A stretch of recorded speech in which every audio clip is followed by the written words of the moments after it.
I wanted to share this video with you all today because we're living in very turbulent times. And this is a very difficult time for people that are shut in, require the ability to go to support groups, need to get to hospitals for outpatient programs, need to get to places for their methadone, need to get to places for their, all kinds of mental health, addiction support, and just generally people who have, anxiety.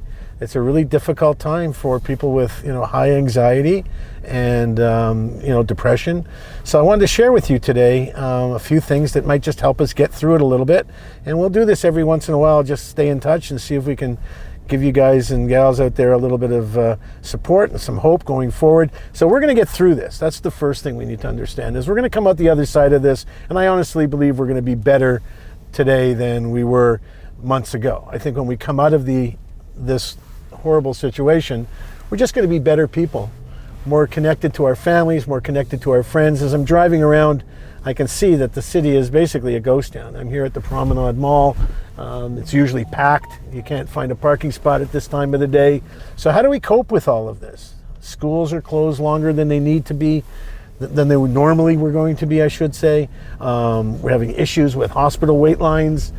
Police departments are closing for walk-in information, people walking in to share information at the desk. All of that has changed.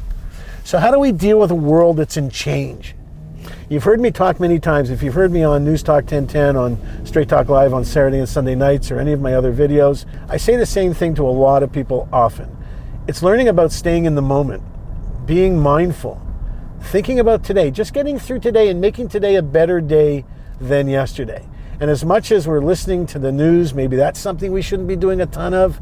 There's a lot of people that catastrophize, and people with OCD that are now hung up on watching the number counts. How many people are dying today? How many people are infected? Checking it by the hour. None of these behaviors are healthy. They don't help you get to a better place. So the way to get to a better place is just stick with the knitting, right? Stick with the stuff we know. Mindfulness, staying in the moment, cognitive behavioral therapy, or we call it CBT, learning how to see the world as being half full as opposed to being half empty. Things aren't as bad as they appear to be. Obviously, the media makes it much more dramatic than it is because that's their job. But in reality, we can cope with this if we keep ourselves in check. Staying in touch with friends, making sure you reach out to those that are in need.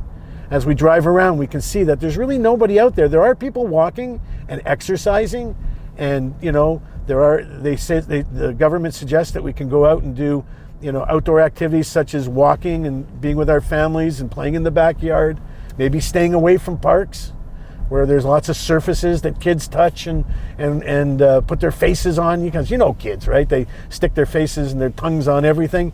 Maybe not a good time to be out in public parks, but the backyard is good. A little ball hockey on the street, maybe. Lots of opportunities to stay out and keep yourself busy. But it's lonely. It can be a very lonely time. So how do we deal with the loneliness? We reach out to people. Now's a great time to reach out to the friends you haven't spoken to in a long time. Connect with them by Skype or any other video chat. WhatsApp. It's a free video chat if you're connected to Wi-Fi. You can WhatsApp video, a whole bunch of your friends and say hi and see what people are doing. Put together group chats over Skype. There are forums out there, people that are talking to one another in different blogs and forums. For many people, going to work was their entire social life. That's where community was. That's how they found comfort amongst each other. So now that's gone. People aren't going to work like they used to, at least for the foreseeable future. So how do we cope with that? Again, virtual connections, staying in touch with family, keeping yourself in check. I'm going to say it over and over again. Exercise, a great way to get past your anxiety. It's a time to see the world differently. We're talking about this pandemic panic disorder. That's something that's coming up. Soon will be a real thing.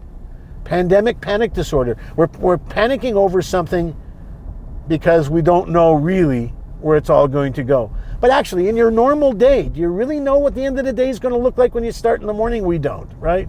We really don't. So same too with this. It doesn't really matter that, things are changing in the world around us, because what really matters is that we change our own world to meet the needs of the current changes of the world around us. Not time to give up, my friends. It's time just to begin and look at the world a very different way. I'm here for you. You can reach me anytime through yonahbud.com, YONAHBUDD.com. You can send me a message or reach me anytime at 877-353-2777. Leave a message, I'll get back to you right away. I'm here for you. I want to help. I'm willing to talk. I'm willing to share. I'm willing to listen. So please, give me a call. Let me help you out if you need it. And if not, reach out to those that love you, those that care about you, and those that just want to hear that you're okay. Thanks for sharing this with me, spending some time driving around this bit of a ghost town, but this soon shall pass, my dear friends. Stay healthy, stay happy, keep focused. Peace.